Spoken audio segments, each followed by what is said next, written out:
Nama saya Muhammad Aizat bin Ulul Azmi, 4213005231. Saya Muhammad Fakhur Ashraf bin Muhammadun, nombor matrik 4213005341. Assalamualaikum dan selamat sejahtera. Nama saya Nurul Aimi binti Ramli dan nombor matrik saya adalah 4213000611. Assalamualaikum dan selamat sejahtera.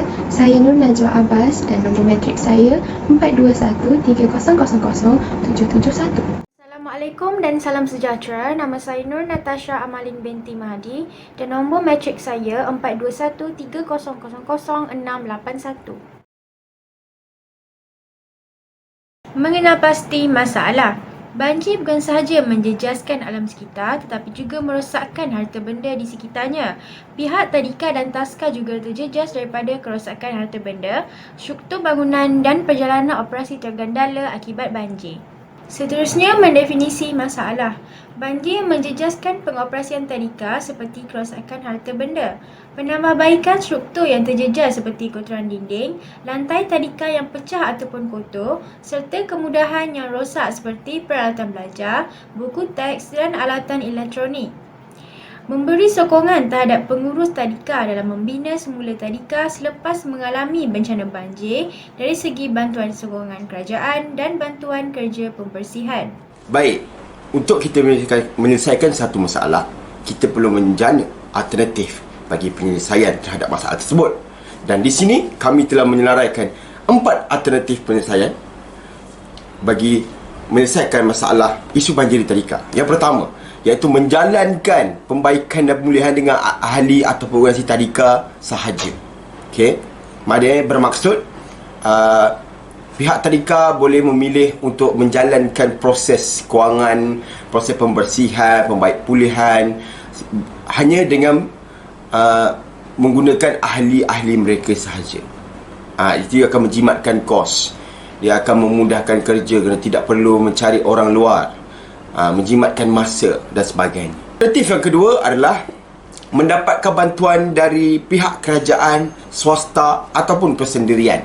Bermakna pihak tadika ataupun individu ataupun pengesuaian tadika yang mengalami masalah banjir boleh meminta bantuan daripada pihak kerajaan, swasta ataupun persendirian. Okey, yang ketiga, alternatif yang ketiga adalah membuat pinjaman wang daripada bank bagi menguruskan segala hal pembaik pulihan dan membina semula tadika yang telah terjejas oleh banjir. Okey, pilihan alternatif yang terakhir adalah menutup pengoperasian tadika atau taska tersebut. Okey. Memilih alternatif penyelesaian.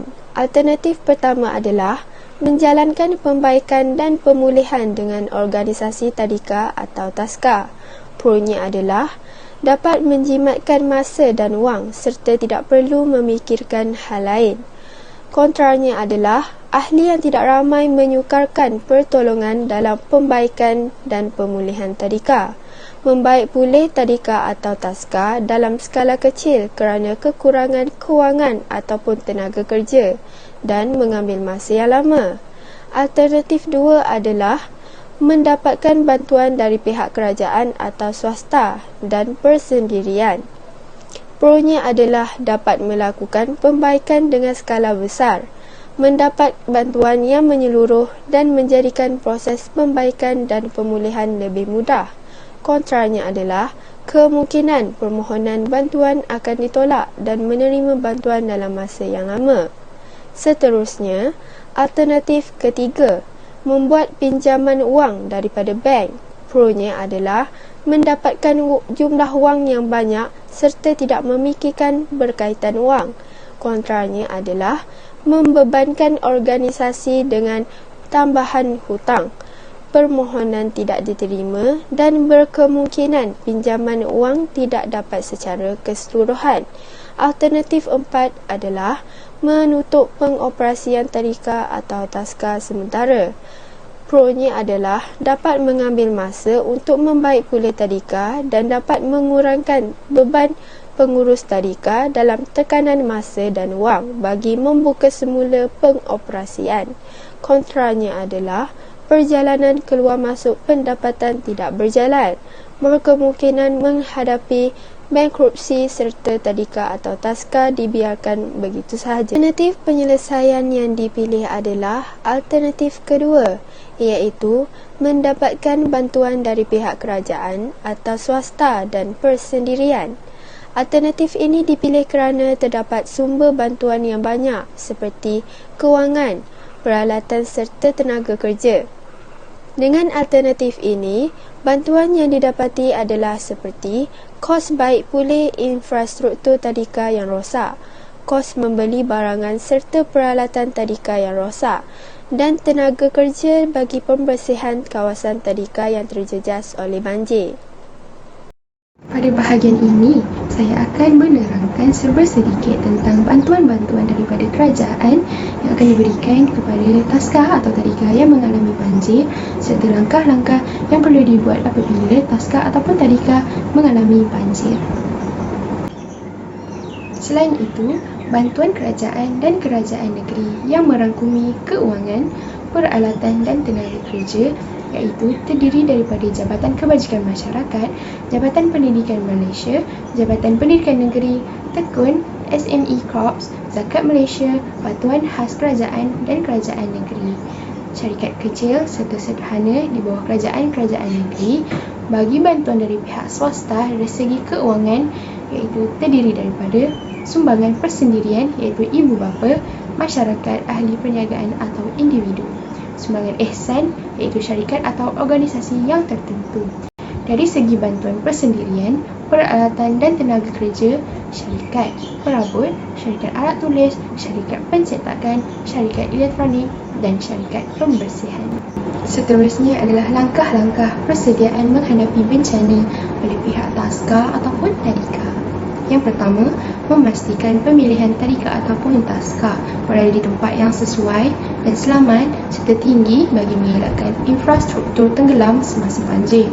Yang kedua, memastikan simpanan wang kecemasan sentiasa berada dalam keadaan yang tersedia bagi menghadapi dan menanggung kos baik pulih serta penambahbaikan selepas banjir berlaku. Yang ketiga, memastikan infrastruktur tadika seperti longkang dan saliran dalam keadaan yang baik dan diselenggara sebulan sekali. Yang keempat, sentiasa meletakkan bahan atau peralatan berharga di tempat yang selamat dan tinggi agar tidak mengalami kerosakan apabila berlaku banjir, seperti memastikan peralatan yang digunakan di dalam tadika adalah bahan yang tahan lasak, fleksibel seperti persekitaran yang fleksibel, bahan yang diperbuat daripada besi atau getah, lantai yang mudah dicuci, susunan barang yang minimal di satu-satu kawasan supaya memudahkan pembersihan atau mengelakkan kos yang banyak perlu ditanggung apabila banjir berlaku. Yang lain adalah buku teks, alat tulis, televisyen, peralatan elektronik, komputer riba ataupun LCD dan peralatan elektrik yang lain, kerusi, meja, almari, cawan dan pinggan dan peralatan yang diperbuat daripada besi ataupun getah.